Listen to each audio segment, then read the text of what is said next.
La deuxième histoire que je vais vous raconter, c'est l'histoire de George Bush, le président américain. Voilà un jour George Bush qui meurt. Et il va tout droit en enfer. Et dès qu'il arrive en enfer, il est accueilli par Satan.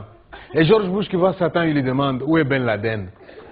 Et Satan lui dit Ben Laden n'est pas ici. George Bush qui dit comment il n'est pas ici? Je l'ai envoyé ici avec mes bombes. Satan qui dit il n'est pas arrivé.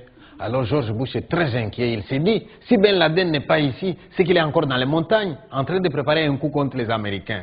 Alors il dit à Satan, Satan, laisse-moi donner un coup de fil. Satan qui dit non, hein, ceux qui sont ici ne téléphonent plus là-bas.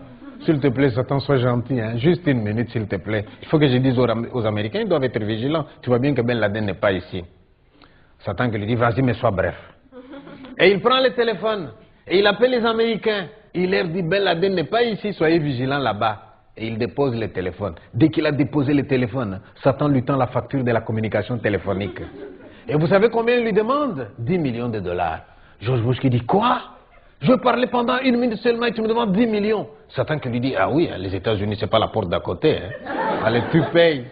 Eh bien, on ne discute pas avec Satan. Hein. Il prend son chèque, il tire un chèque 10 millions, il paye. La reine Elisabeth d'Angleterre qui dormait dans son coin se réveille. Elle veut téléphoner aussi. Et Satan qui lui dit, mais toi tu étais calme jusque-là, c'est quoi? La reine qui dit, laisse-moi téléphoner. Tu sais, l'accident de Diana, là, c'est pas clair. Hein. Je voudrais savoir où ils en sont avec les enquêtes.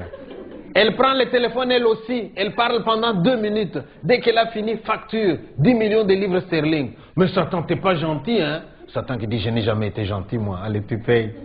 Elle prend son chèque, elle tire un chèque, elle paye. Il y a un troisième, un dernier qui va appeler. Et le troisième, vous savez comment il s'appelle? Mobutu, l'ancien dictateur du Congo.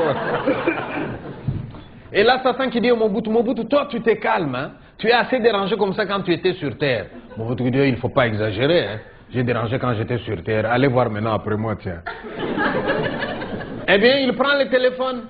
Mais pauvre Mobutu, au lieu de faire comme les autres qui ont parlé pendant 2 minutes, Mobutu parle pendant 1 heure tellement il y avait des problèmes au Congo. Et dès qu'il a fini, hein, Satan lui donne la facture de la communication téléphonique.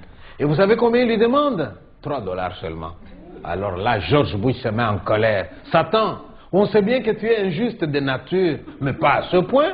Nous deux, on a parlé pendant quelques minutes. Tu nous demandes des millions. Et Mobutu parle pendant 1 heure. Tu ne lui demandes que 3 dollars. Et Satan qui regarde, qui lui répond, ça vous étonne? De l'enfer au Congo, c'est une communication locale, non?